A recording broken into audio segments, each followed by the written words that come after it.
And so I think grit was part of my upbringing, and I'm actually really grateful for that, because I think as an entrepreneur, probably the most important attribute is not quitting and getting through just rejection after rejection. And most of the really successful entrepreneurs I know will tell me just how many people rejected them along the way. Hey everybody, welcome to Impact Theory. You are here, my friends, because you believe that human potential is nearly limitless, but you know that having potential is not the same as actually doing something with it. So our goal with this show and company is to introduce you to the people and ideas that will help you actually execute on your dreams. All right, today's guest is a Harvard-educated social entrepreneur who is upending the traditional economic aid model by creating best-in-class companies that help people pull themselves out of poverty. She's been so successful at that, she was named one of Condé Nast, Daring 25, and Elle's 2016 Top Women in Tech. Since founding her first company, Samasource, in 2008, she has employed nearly 10,000 people and helped nearly 35,000 people permanently move above the poverty line. The raw effectiveness of her business model is proving that creating opportunities is far more sustainable and empowering than offering people handouts. She can name some of the world's biggest companies as her customers, including Google, Microsoft, Walmart, eBay, and countless others, and her amazing mission and incredible success have seen her profiled everywhere from the New York Times and Wired magazine to Forbes and Inc. Her company, Samasource, was named as one of Fast Company's most innovative companies in 2016, and all of this from a woman who initially lacked the capital to even start a company and had to pay her way through college by cleaning toilets, serving cocktails, and tutoring wealthy students. But she refused to give in, pitched her dream to anyone who would listen, entered business plan contests, DM'd anyone she thought was like-minded, and the world is now literally a better place for it as she ultimately scraped enough together to make her dream a reality. Now, nearly 10 years in, she has faced and overcome every obstacle imaginable to see her social impact company turn into a profitable company and become truly self-sustaining. So please, help me in welcoming the founder and CEO of Samasource and luxe-me, the Chanel of social impact and the first impact beauty brand to be sold at Sephora, the author of Give Work, Reversing Poverty, One Job at a Time, Leila Janah. Welcome. Thank you for being here. It's awesome to be a guest on this show. Thank you so much for having me. Oh Tom. man, absolutely my pleasure. Man, going into your world, you're really a vanguard for something really new that's happening in entrepreneurship, which I've felt like I've been sort of that transitional generation where I wasn't as clicked into things as you were right from the jump. I went through the chasing money phase and all of that to find how sort of desperate and horrific that ended up being emotionally before I found something that was more about what's the ultimate impact.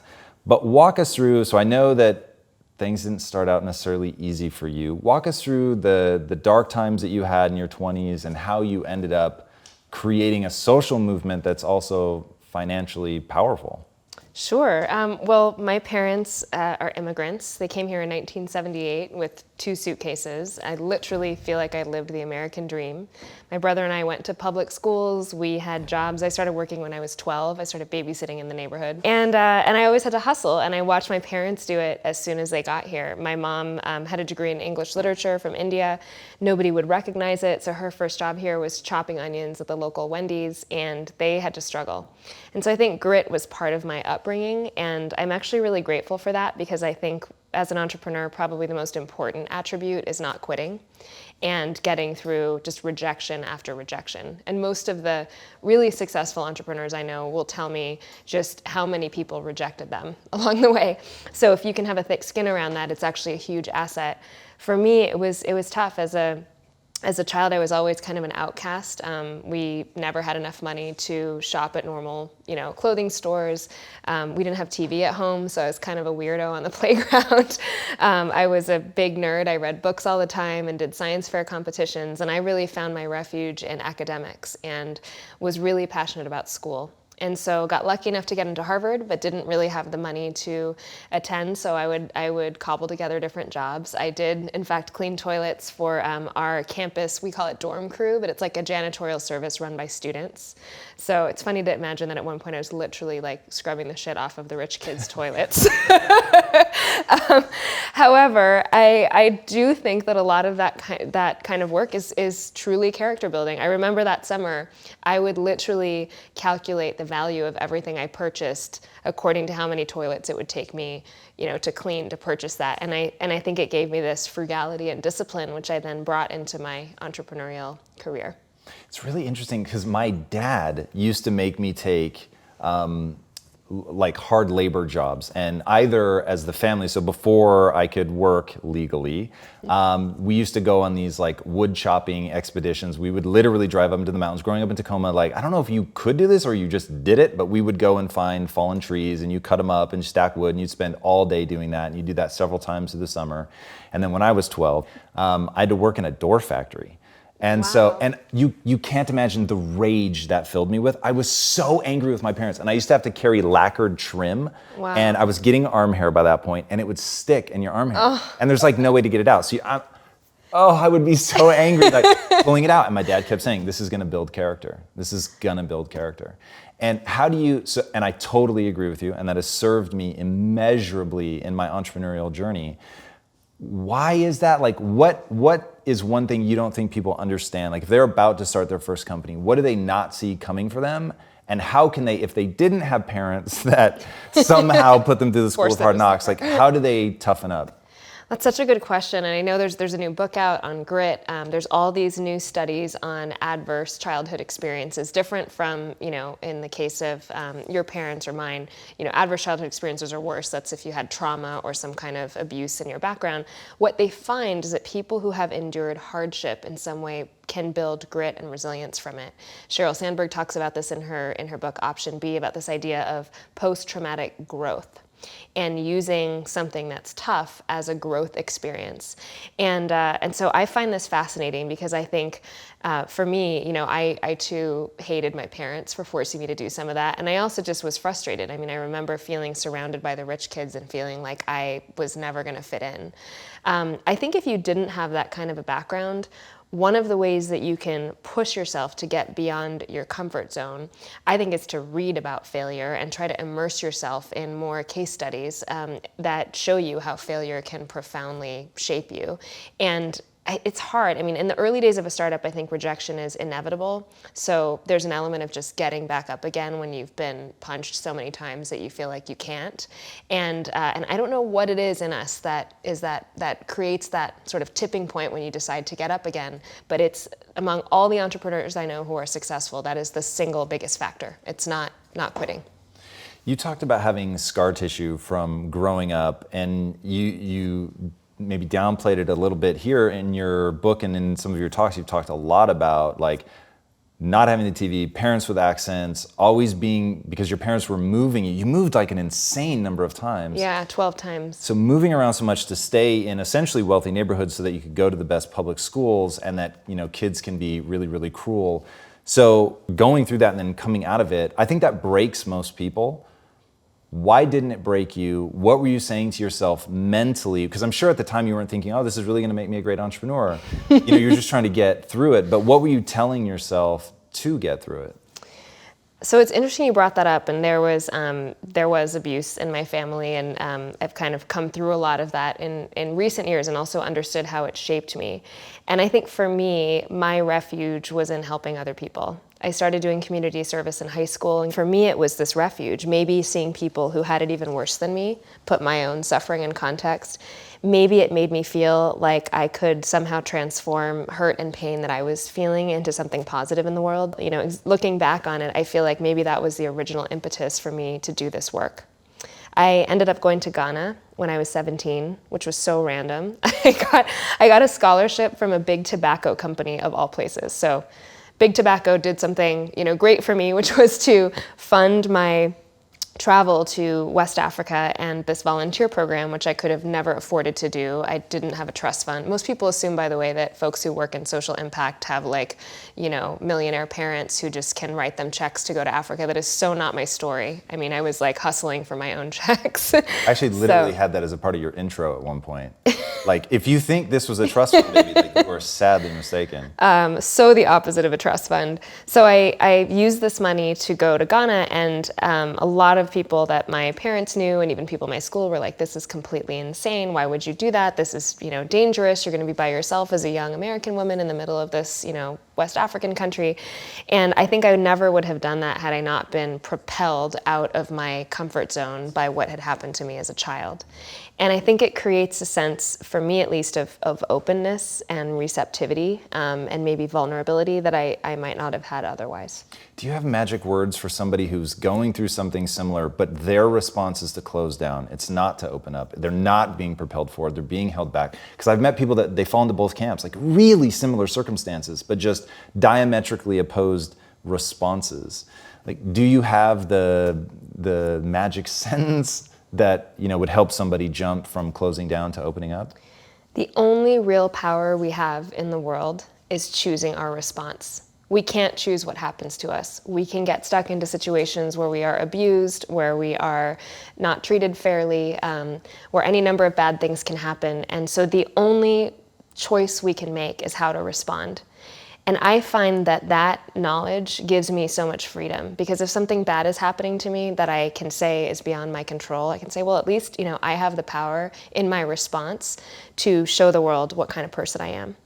And I can't tell you the number of really interesting examples of post-traumatic growth that we're now cataloging. People who've lost everything, people who've had their kids murdered in front of them, people who've had just every manner of hardship, who are able to choose their response. And rather than shutting down and, getting more and more depressed, which is something that you have to get through, but the choice to take that painful experience and mold it into something positive for the world is, I think, the deepest kind of healing we can have as humans. And for me, I think part of what got me through those tough times, eventually as I matured, was the knowledge that I had transformed that into something good for the world. When you say that we're cataloging, do you mean humanity, or are you talking about Samasource? Humanity. Okay, I was like, wow, like that. Because the stories in the book are unbelievable stories of transformation. Like reading them is cathartic in and of itself. Like, you get so excited, or at least I do. I got so excited about like the possibility and what you're doing with Sama Hope, and like the ability to fund a surgery and see how directly you're impacting somebody. I mean, it's pretty incredible. And so really fast, connect two things for me. So you said in your 20s that you went through some pretty horrific depression, and you said it got so bad at one point I wasn't sure I was going to make it out. Which obviously is pretty scary, given especially what you've gone on to do with your life. And then how much of the catharsis from that comes from the like individual stories of the people that you've touched? I did struggle with pretty severe depression in my 20s. I had a year in college when both my aunt and one of my best friends committed suicide. And that came at the same time. Your roommate, right? Yeah, it was my roommate. She was my blockmate. We were in the same like rooming group. And we had very similar backgrounds and very similar relationships with our parents. And so, and both my aunt and this young woman were incredibly beautiful, incredibly bright, like the least, you would imagine the least likely to take their own lives. And so it was such a huge burden to carry that. And at the time, therapy and counseling wasn't as known maybe as it is now, and there weren't very many resources, so I didn't seek that out. And at the same time that was going on, I was undergoing tremendous financial pressure. My parents had gotten a divorce and couldn't pay for school at all, so I was working 3 jobs and always trying to hustle to make ends meet with a full course load. And then maybe to add to that, I would go and spend time in Africa. So I did research in Rwanda, literally working on this project with victims of the genocide.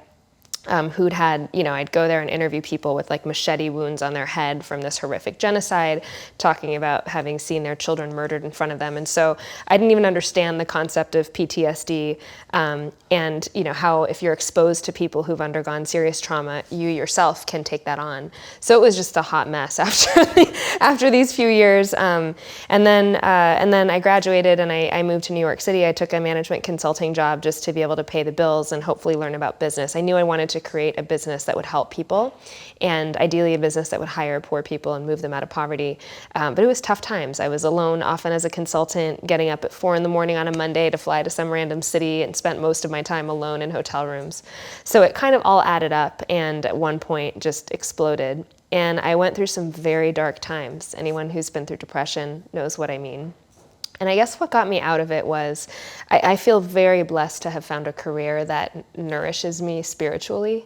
I feel like when your core spiritual values or your morality are aligned with what you spend the majority of your time doing, it creates this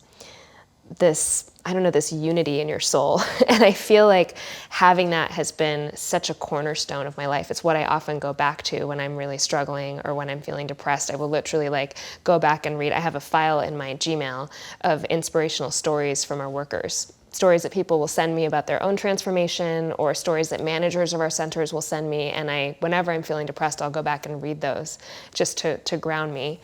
I also think that connecting with other people who are suffering, there's all this research that empathizing with someone else who maybe has it even worse than you can relieve your own burden. And so as much as possible when I was in those states, I would try to immerse myself in issues around global poverty, or understand what life was like for someone who had it even worse, who might be struggling with depression but living on $2 a day and also struggling with HIV or some other problem.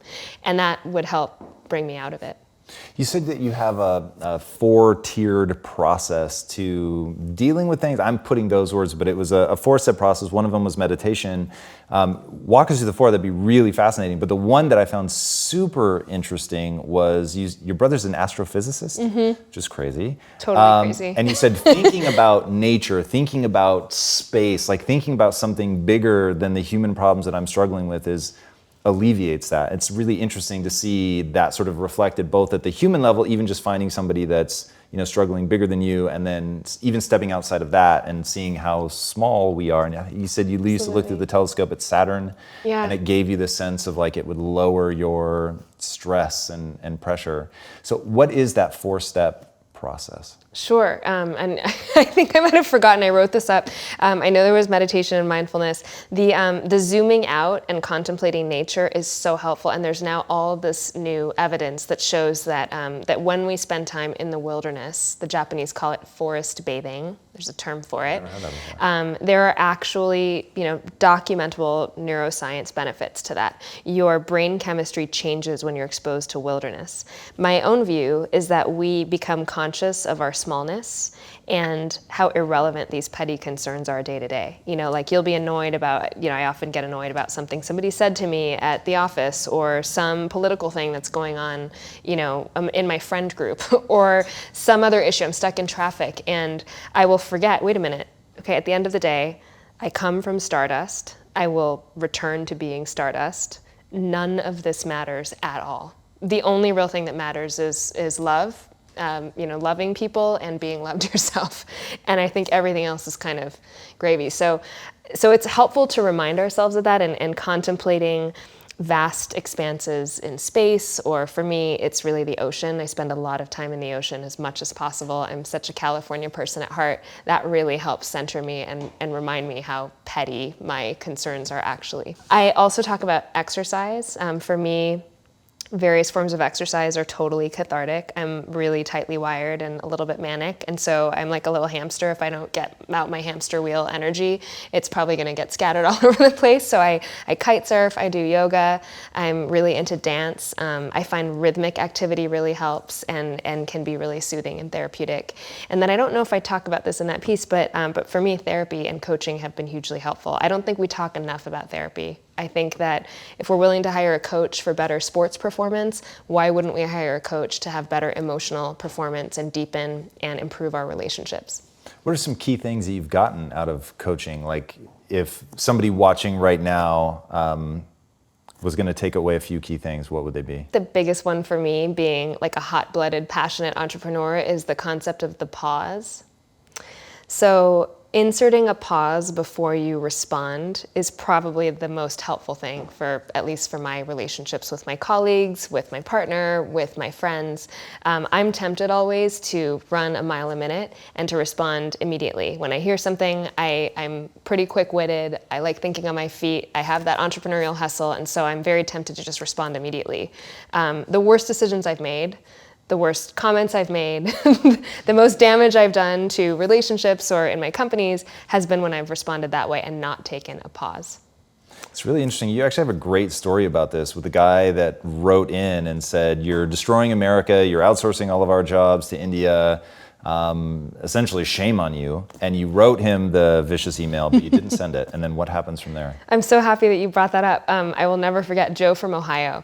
And he wrote this email because he saw a PSA that we'd done on Hulu. So I literally taken this footage on my phone of these refugees who we'd trained in this horrific refugee camp called Dadaab in Kenya, where people are literally living in the most avoidable suffering. I mean, it's just tragic to see it. And we'd shown these refugees how to do digital work, and they were doing a pilot program with Microsoft, which I thought was the most inspiring thing. Here are these people who are helping themselves, not relying on aid or charity. And so we run this ad, and I get this email as soon as the ad started running. And I got it in the middle of a really tough day. We had been rejected from another funder. I, at the time, was sleeping on my ex-boyfriend's futon because I had no money. Bless his heart, remains a good friend. And so I get this email, and the email subject line was, "You are ruining America." And I felt so slammed by that, because here I am trying to help people. It's a nonprofit. I'm never going to be like a millionaire, billionaire out of this business. And so my immediate response was to dash off like a nasty, how dare you kind of accuse me email. And then I slept on it and I didn't send it. Best advice, pause. The next morning, I woke up feeling really different.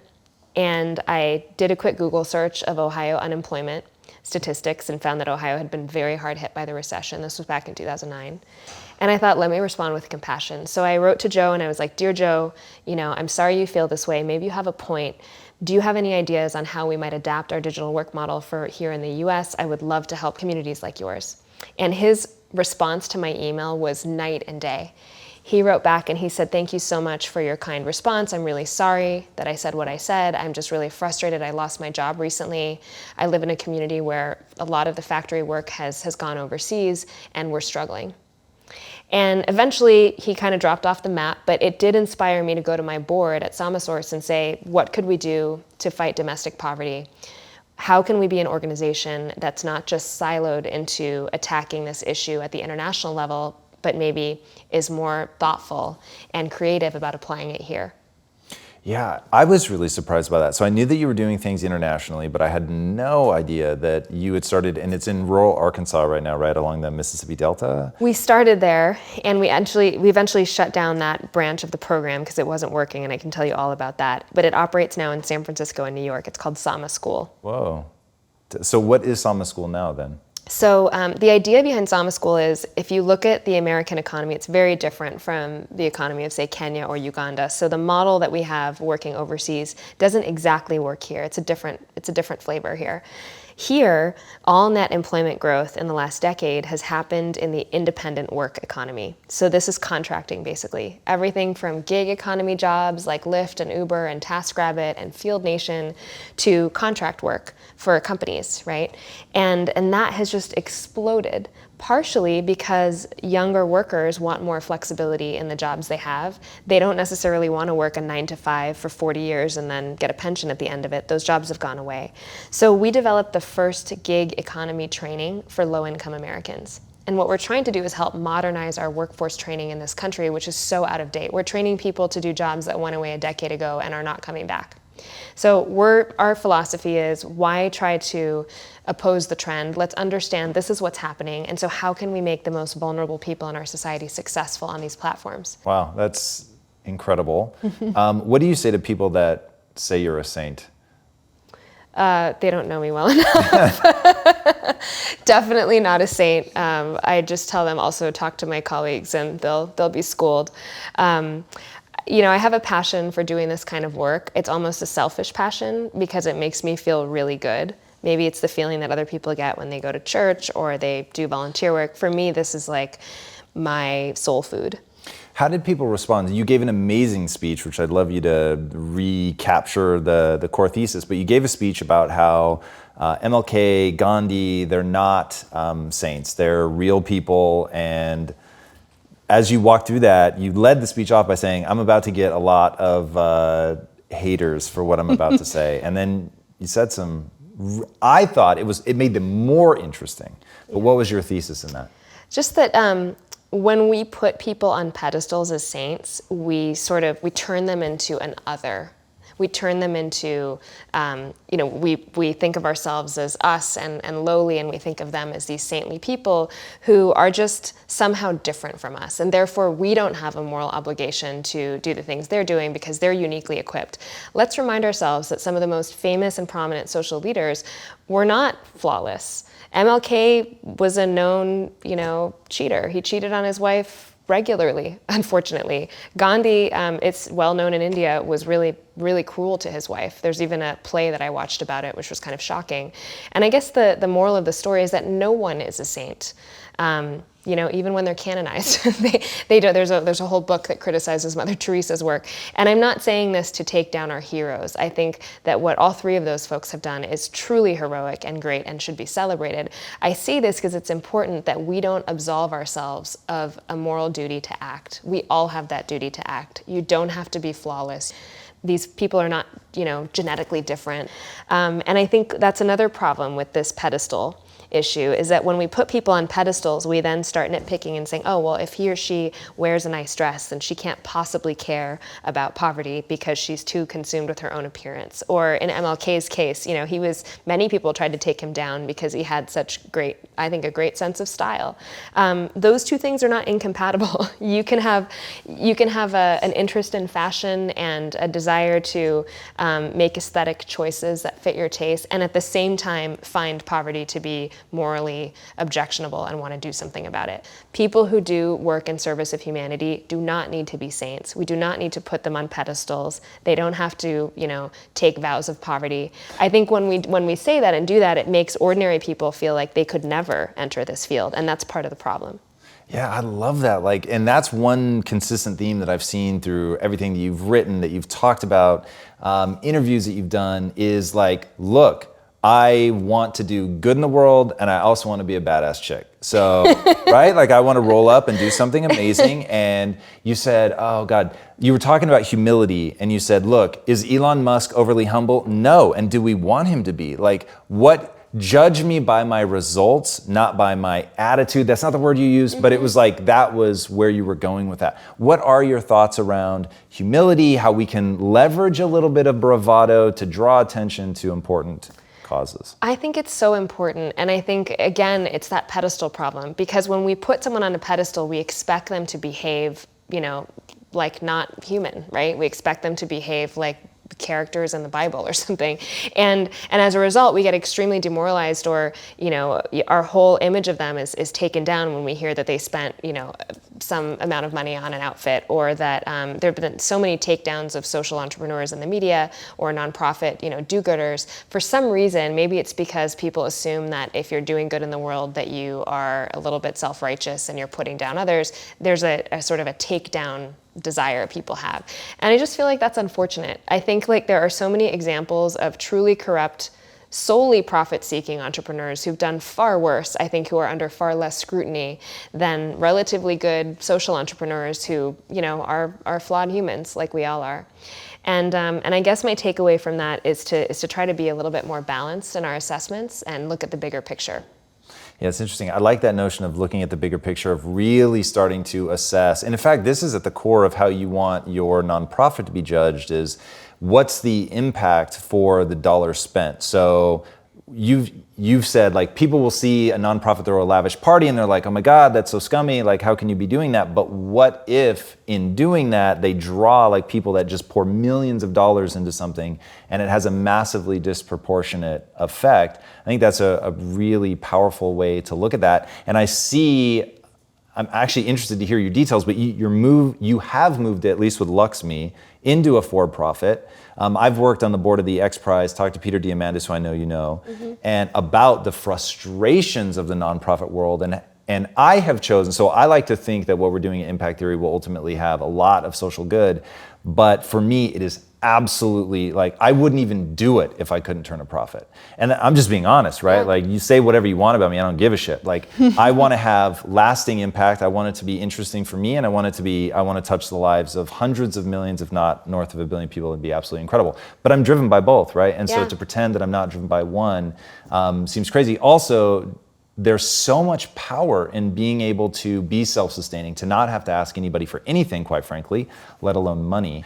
What made you transition into the for-profit world with luxe-me, since it's still so socially driven? Yeah. Like, what does that look like? It's so interesting. I think part of the problem is that, especially here in the United States, we have a very bifurcated view of nonprofit versus for-profit, right? We think, okay, for-profit means you're profit maximizing at the expense of everything else, which means that if it's gonna make you more money, you will pollute the stream, you will use slaves in the supply chain, you will, do any number of things that are bad for the world, right? And so we think, okay, the job of a business is to make as much money as possible, and then maybe there's gonna be, excesses that can get donated at the end of the day, and then they get donated over here to these nonprofits, which are generally cash-starved, reliant only on grants and donations and the whims of very wealthy people to solve all the problems that are being created by these, profit-maximizing companies here. That is such a flawed system, right? The real answers lie in the middle. The real answers lie in businesses that actively try to solve a social or environmental problem and do so sustainably. And there is a whole range of these businesses, and we're starting to see them crop up both on the nonprofit side and on the for-profit side. If you think about it, like the Girl Scouts sells hundreds of millions of dollars of cookies each year. That's a very viable business, right? Organizations like Goodwill and the Salvation Army support a huge part of their operations by giving work to low-income people in their stores, which amount to hundreds of millions. I think Goodwill is actually multi-billion dollars in terms of sales in their stores. And we don't think about that as social enterprise, but that is where all the most exciting things in social impact will happen. Then I think about for-profit companies like Patagonia or Method. Patagonia is one of my favorite examples. For-profit company that has taken a huge environmental stand, protected, tons of acres of wild lands, donated, more than probably most companies have to environmental groups, and that's a for-profit company. So I think that this bifurcated view we have of nonprofit versus for-profit is a little bit old school, and again, it's the conversions that's most exciting. All right, so abstracting it for a second from the social angle, just in general about entrepreneurship, what have you learned over the last 10 years, which I imagine is pretty legion? So, best piece of advice I ever heard is from Ben Horowitz: don't punk out and quit. I have the tattoo, I have the Sama tattoo on my right hand, but I almost feel like that should be the other tattoo, because I think the most worthwhile, worthy things in life are just the result of a lot of, painful, enduring failure. And so that's the first. The second, I think, is I found that the pause, not making rash decisions, and I'm always very tempted to make rash decisions. I have a million business ideas a minute. I have 100 domain names I own. Like many entrepreneurial people, I constantly get inspired by things I see, and being able to pause and breathe before I make decisions is probably saved me a lot of heartache. And then the third is I get a lot of PR and a lot of the fame and glory for building Sama, but really everything that we've achieved has been because of the people that took the leap to join me. I mean, I can't tell you how risky it was for our first employees to quit their normal paying jobs and come work for me. I just saw one of them today at a book reading. She was the person who opened up our East Africa office. And Jen, would call me in the middle of the night to tell me things like, oh, by the way, a ship dropped its anchor on the internet cable heading into East Africa. So the internet is down for the foreseeable future. Whoa. We're an internet-based company. I mean, crazy things like that would happen. And if I hadn't had Jen on the ground in East Africa, we wouldn't have succeeded as a business. So, so the team is everything. I mean, the idea is great. Having a founder who can go out and raise money and can be charismatic is wonderful, but you need to have the team that can operate the business day to day and sort of keep you in check. And so I've been very fortunate to have the most amazing people who are willing to quit much better paying jobs and opportunities and come work for us. And what do you look for specifically when you're hiring? Are there like certain traits, characteristics? I'd say, so the first is competence. So I think that can be demonstrated in a number of ways, but usually it's pretty easy for me to tell whether someone knows what they're talking about. They don't need to have slides, they don't need to have a fancy resume, but I kind of get into the nitty-gritty very quickly often. What kind of metrics do you look for to know if you're succeeding in whatever you're doing? What did you do at your prior company that you're most proud of? What was the biggest struggle you had? So I ask questions that try to quickly get to whether someone's competent to do that job, number one attribute. The second I find for social mission companies is to understand someone's core motivation. How do you find that?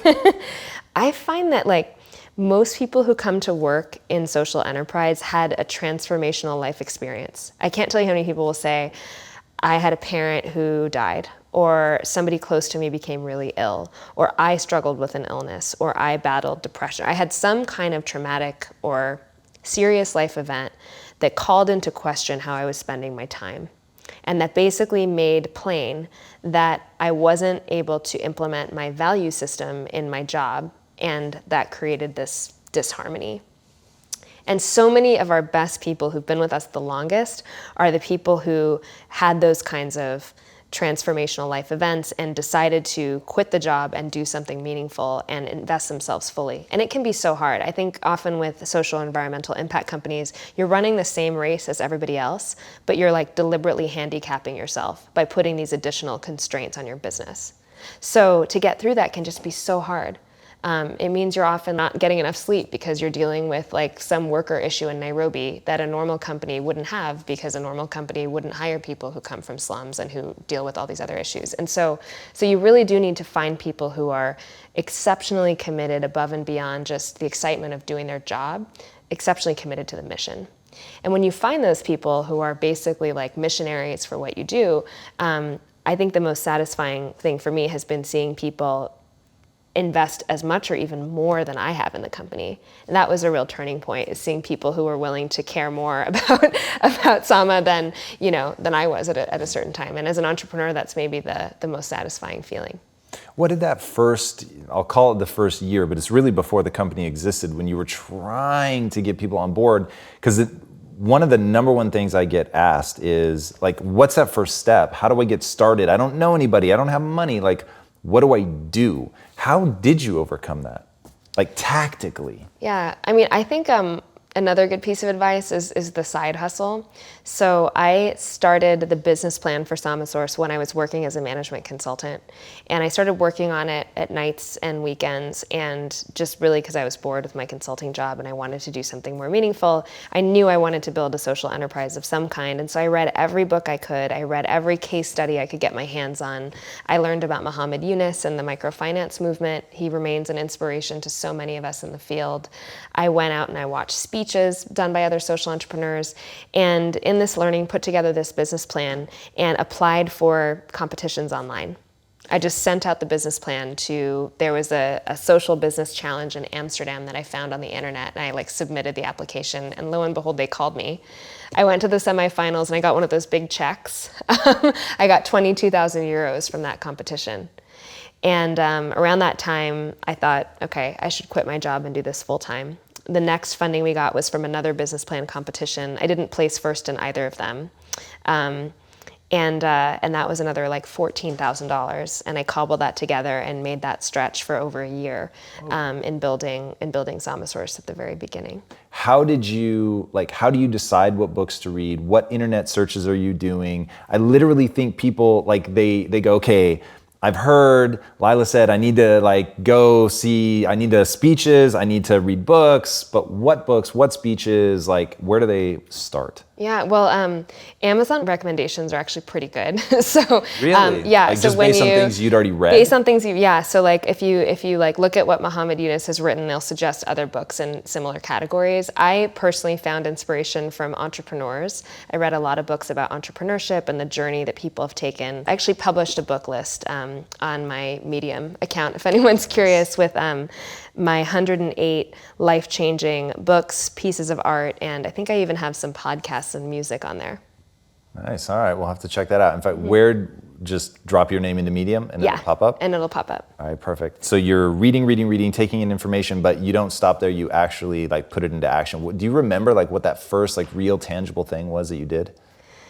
Yeah, I mean, I was no stranger to the hustle, right? So I think one benefit of having immigrant parents is you're just kind of used to taking action all the time. And I think almost to a fault, I have this paranoia about one day being out on the street and not having enough money and not being able to survive. And so I've just always been doing things and hustling. So when I had this consulting job, I knew I wanted to start a social enterprise. I had no idea how I was going to afford it. And then I figured, well, if I get the money from these business plan competitions and I start winning some contracts and I really economize and cut down on my expenses and maybe I take a side tutoring job, that's what I did in the first year of Sama to keep things going, then I can at least have some semblance of a business. So I put this plan in place. I remember asking a professor friend I'd worked with if I could get some sort of access to the university that he was teaching in. He was teaching at Stanford. And I was like, look, I'm not going to go to grad school, but could I get could you make me a visiting scholar or something so I have some semblance of an official title so I don't seem to everyone like I'm just Looney Tunes and I've left my job and I'm starting this crazy nonprofit. So he gave me a library card. I became a visiting scholar at the Stanford program on global justice, basically because I asked and because he's a very generous person. Didn't come with any money, but I think it did help to be part of that Stanford community. Even from an emotional perspective, this was before the days of co-working, so it was quite lonely to start something on your own. And at the time, all my friends were joining Facebook as early employees, and it was hard. It was like being homeschooled when all your friends are part of the cool high school. Walk me through that. That had to be tough, as your friends are early employees at Facebook. They're making dash. How did you deal with that comparison? So there was no, that wasn't part of the emotionally hard part of starting, is seeing people start to make money, even though it hadn't cracked and become what we think of today. But I imagine that wouldn't be too easy as you're struggling to get this thing off the ground. You're struggling to make ends meet. People are writing to you telling you you're destroying America when none of this is for money. What advice do you have for somebody that's in the middle of that path and they're looking at somebody that took the more traditional path? It's easier, maybe they've had kids and they can support the family. What would you tell them to hold on to? It was so hard. At one point, my best friend who works in finance took a month off between jobs and moved out to San Francisco just to be near me because I think he was so worried. This was in my low point in my 20s, that depression I referred to.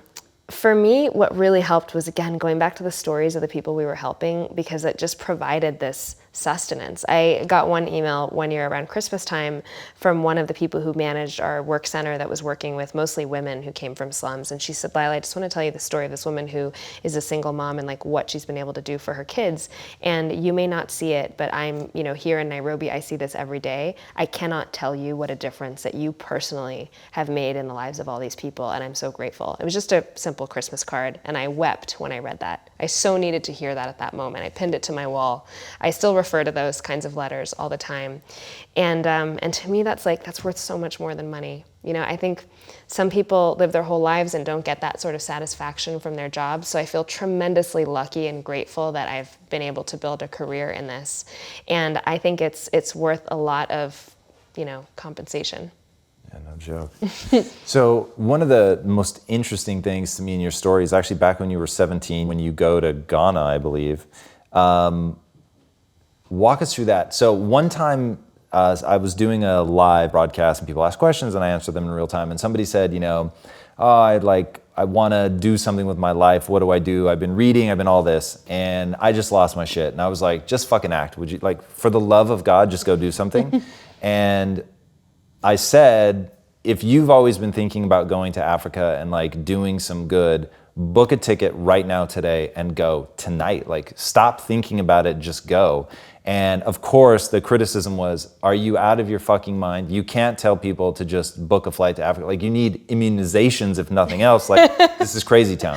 And I thought, okay, for sure. But at the same time, like, I would actually rather that person roll the dice and take a risk and go than spend the rest of their life like stuck in paralysis. You're 17, like, you roll up not having any connections, not knowing where you're going or what you're doing.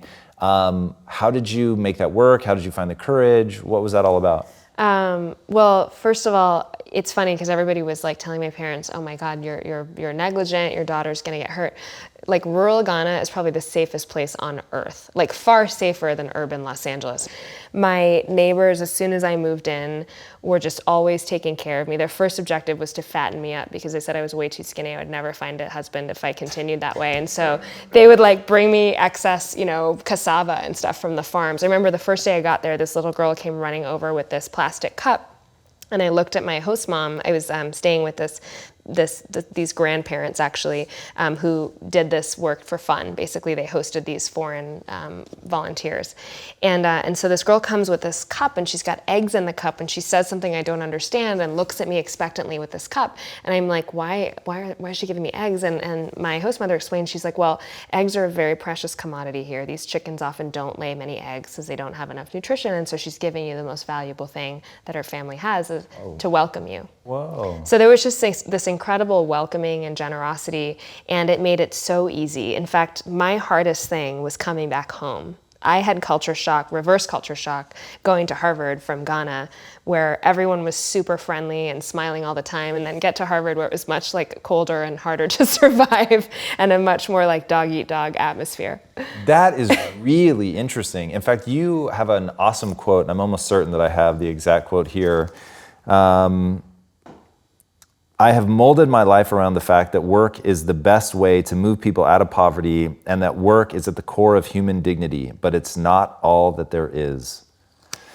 So in the context of what you just said, like, that was jarring for me just to hear you describe it, about the human warmth, the human connection, and then to go to a place like Harvard in, Western civilization and to feel more distant, more disconnected, and ultimately then sort of that becomes the beginning of the emotional distress that you go through.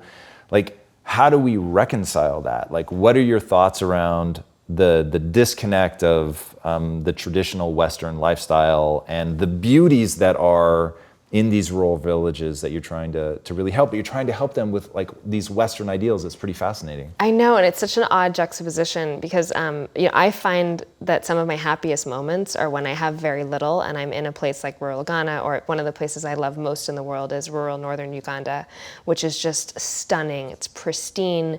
I've had so many amazing experiences of just deep connection with the land, but also with people. And I think there's a certain vulnerability that comes from not having a lot of stuff. When you're poor, you depend on each other. You depend on your relationship with your neighbor and your family, because if you don't have that, you have nothing. And when an accident happens, there's this social capital that helps people get through that. And so it's tough because on the one hand, I think a lot of the traditional values, or a lot of the values that I see in poor communities, are values that we want to perpetuate and that are important. And on the flip side, there are things like really, avoidable suffering in healthcare, for example. And I remember talking to a doctor in Kampala who would tell me that he would watch people routinely die in his hospital because the hospital didn't have enough sutures. So people would come in from like an accident on the street and they would literally die from hemorrhage because the hospital did not have stitches. So that's the kind of thing that just should never happen in 2017, not on our watch, right? I also think that we're learning more and more that more money after a certain level does not equate to more happiness or a more fulfilled life. This is one thing that I want to talk about before we get to my final question, and that is your notion of untapped potential. So I've literally accidentally, I can take exactly zero credit for this. In fact, going back to your notion of sometimes being selfish ends up with really great results, to get extra credit, I started working in the inner cities around USC. So they say, hey, who wants extra credit? I was like a total freak for getting good grades. And so I raised my hand. They send me into a school in South Central to first teach. So I was teaching oceanography, and then I got asked again who wanted to do extra credit, me, and they did one-on-ones.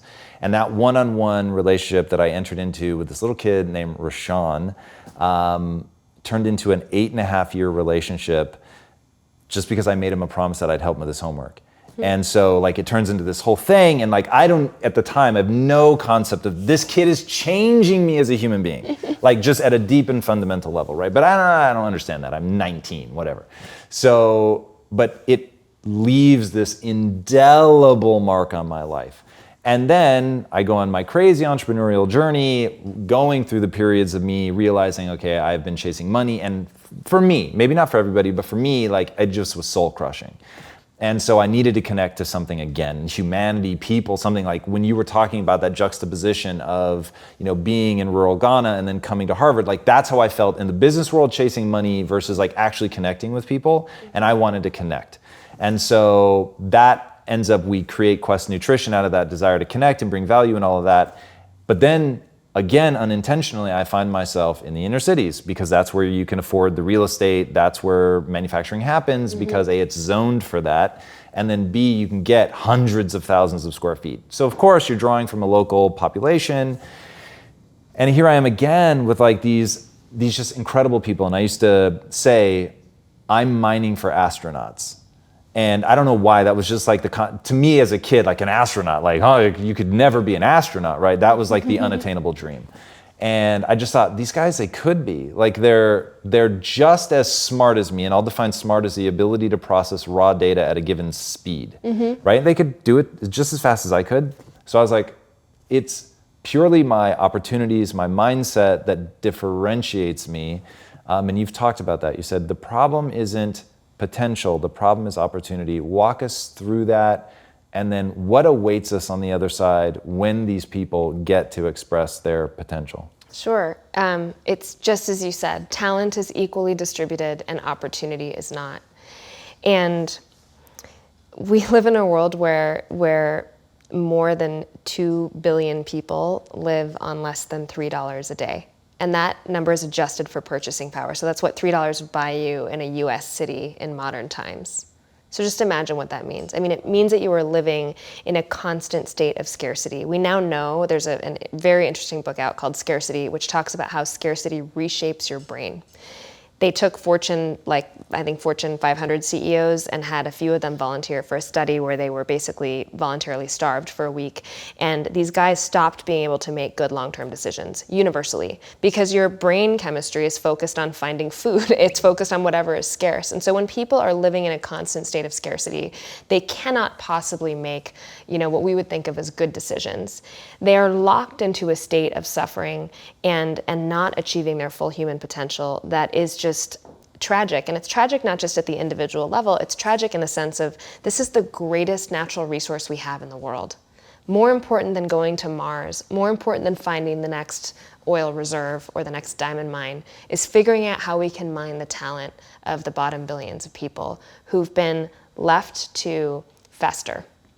And I think it's a tremendous loss to the world. And so for me, I think it's so exciting to be able to go to places like Nairobi or Uganda and see people shine, see people who could easily be astrophysicists if they had only had the opportunity, and hopefully get them on the path where they can achieve more of their human potential. And it is the most personally satisfying job I could ever imagine having. And I think as a society, when we do this, we feel more satisfied collectively as well. Yeah, it's interesting. I used to tell people I'm looking for the next 100, 1,000 Elon Musks, right? And what does the world look like when you have that many people that can play at that level? So I totally get that. All right, before I ask the last question, where can these guys find you online? LeilaJanah.com. I'm on Facebook at Leila Janah, and then givework.org, where I talk about Samasource and luxe-me. Perfect, and we'll drop that all in the show notes. All right, final question. This is a big one for you, and it's come out clearly in the interview, but what is the impact that you want to have on the world? The world's largest 2,000 companies spend $12 trillion annually on goods and services. That's dwarfing the budgets of international aid and charity. If we could direct even a little bit of that money to sourcing from social enterprises that give work, we could move millions of people out of poverty very quickly without even changing corporate business models. I think there's so much potential in giving work, not just at the individual level, not just us choosing brands that do good in the world, but in companies choosing to source for goods and services from these types of vendors. And that is, I think, the next evolution of our mission. I love it. Thank you so much, Leila, for being on the much. show. Guys, you're going to want to check out this book. It is absolutely incredible. The whole concept of being able to end poverty one job at a time and giving work instead of giving handouts is absolutely incredible. But what you're really going to love about diving into her world is that she talks about that fascinating balance that she mentioned earlier between really wanting to do good, being who you are, bring the full weight of your personality, understanding what's working in for-profit businesses, and bringing it and making the demand that we can do it in service of a greater good, and that there is no compromise. You're not giving something up by doing that. And that was the thing that drew me into her world. If you know me, you know my whole thing is results, baby, and that is it. That is the only thing that you should be focused on. And from the jump, that's what she talks about. You need to be looking at the result that people are getting out of these. It doesn't matter if they're an NGO. It doesn't matter if they're a nonprofit or a profit. You need to be looking at the results that they deliver. How many people are they helping? What are they able to do with $1? And that's what's amazing to me. So she's lighting the world on fire in two ways. One, she's creating best-in-class companies. And that is something that I did not ask her nearly enough about. When you dive in, you're going to see she creates products that people actually want. Products that people actually want. She solves problems and she does it in a way that is humanity plus. And that's it, man. It is a new way of doing business, and I think she's a vanguard. Jump into it and see what it's all about, because it's really fucking good. All right, guys, if you haven't already, be sure to subscribe. And until next time, my friends, be legendary. Take care. Thank you so much. Hey everybody, thank you so much for watching and being a part of this community. If you haven't already, be sure to subscribe. You're going to get weekly videos on building a growth mindset, cultivating grit, and unlocking your full potential.